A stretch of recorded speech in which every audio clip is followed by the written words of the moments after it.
Hey everyone, welcome back to another Monster Hunter video. Today we're going to go over Alatreon specifically for you Insect Glaive users. Since it's my main weapon and my channel does tend to focus a little bit on this weapon, I wanted to give you guys some tips on how to solo or at least up your game with the Insect Glaive when fighting Alatreon. I will quickly mention here, if you're new and still learning the Alatreon fight, come hang out with me on Twitch. My community and I do daily hunts during the week and we're more than happy for you to join our ranks. I'll leave a link to my Twitch and Discord in the description below. Alright, let's jump into it. Like most hunts, Insect Glaive relies on a lot of constant damage output. It's not like Greatsword that you can get a few hits in. So if you find yourself running around for more than 30 seconds, you're losing some damage. Just like any other hunt, make sure to use Mega Demon Drugs and Dash Juices. I find those to be the most useful. Dash Juice in particular is pretty useful just because you're running around a lot in this Alatreon hunt and you've got to reposition yourself to get a lot of DPS. If you're running out of those potions, don't forget that you can now meld them at the melder. Before we talk about some moves, I really want to mention the Kinsect that I think a lot of Insect Glaive users forget.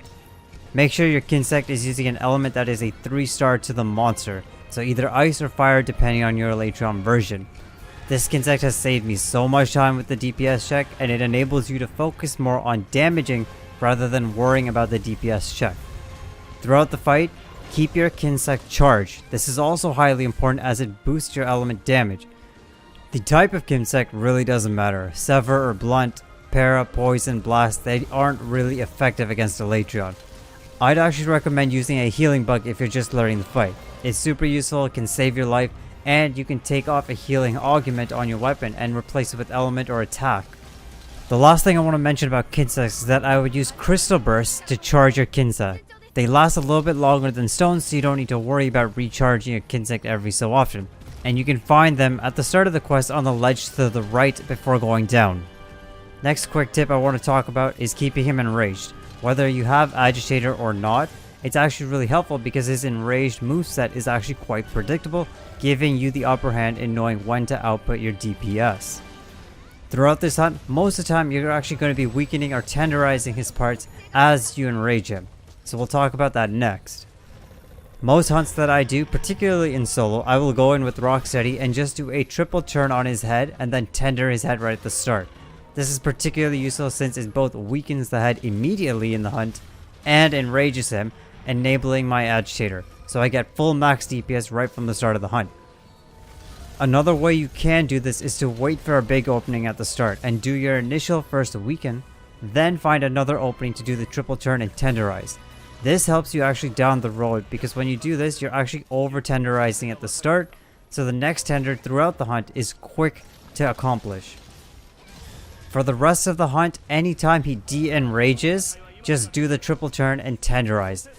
The big attacks that you're looking for are usually the ones that end with him roaring. These are the ones that you have time to weaken, so keep an eye out and learn which attacks these are.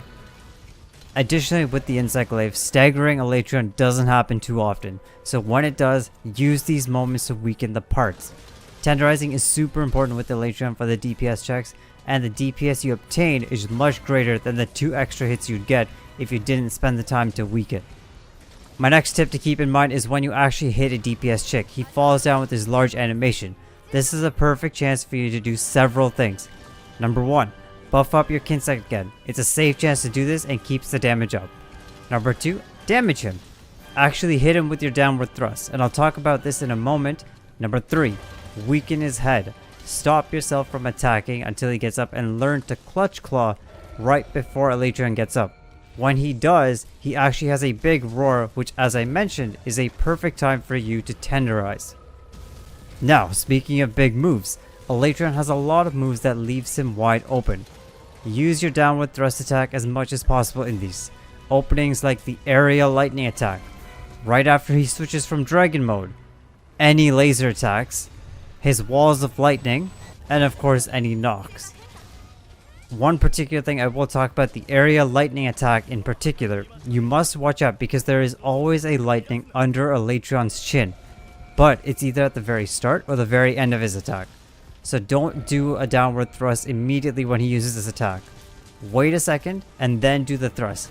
That way you actually dodge the first lightning if it's there, otherwise you actually hit your combo, and your downward thrust moves you forward, getting you to safety from the final lightning attack. Now, I've talked a lot about going for the head during a soul hunt, and most practically it's because when Alatreon arrives at the dragon mode, you don't need to switch gears mentally to break the horn. If you're always attacking the head, when he goes to dragon mode, just do what you keep doing and you'll break the horn in 2 to 3 downward thrusts. Now at this point, if you've got the DPS right and you're doing a lot of downward thrusts, you should be able to hit the DPS check. During the Escaton Judgement, don't bother with your attacks. Instead, re-prepare yourself. I will usually sharpen my blade with the Wetfish Fin Plus skill, then reapply Demon Powder, and then eat Astral Jerky to clear the damage as he's damaging you. Once he finishes this move, be aware that you must go right back into tenderizing. He usually roars, which again leaves his head open for you to tenderize the head. Don't waste time again on fitting damage, small damage in. Last couple of things here. As an insect glaive, you also have the ability of aerial attacks, but most of us know that it doesn't have as high damage. So in this Alatreon hunt, don't rely on it. It's gonna be tempting, but try to find a way to do as much ground damage as possible. The only time I would say is when you need to use your mount, and this is the best time to use it when he's in the air for the first time. Use the mount to quickly bring him down, bring him back to the ground and get more damage on the head. Any other time, don't use the aerial attack. It's a waste of damage and it puts yourself at a risk because he has a lot of quick aerial attacks. And that's about it really for you insect glaive mains out there. Just keep these in mind, and then every opportunity you get outside of these, put in as much damage as you can. Even if you don't hit the tendered part, it's okay. Don't worry, keep striving to reposition and hit that tendered head. With the insect glaive, your goal is always to get as much damage as possible from the downward thrust and heavy swings. So focus and practice on setting yourself in positions that you can get these attacks in, and don't waste too much time dodging around, spinning around in the air too much, or doing light attacks.